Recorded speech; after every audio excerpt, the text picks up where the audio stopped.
Alright, seafood pasta. I'm ready. Okay. Any kind of seafood, but not fish. I'm talking about seafood like clams and or crab or squid. Okay. Okay. Milk and So, how many? three in total. So Okay. seafood, milk, meat. Alright, I'm gonna put oyster, scallop, and... Three things. How many did you put in? Okay, I'm just gonna put oyster and milk and wheat, okay? Okay.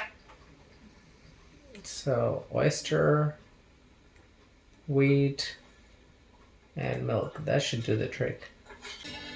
Oh wow, this seafood pasta looks super cool. So it was wheat, milk. Just do one more time.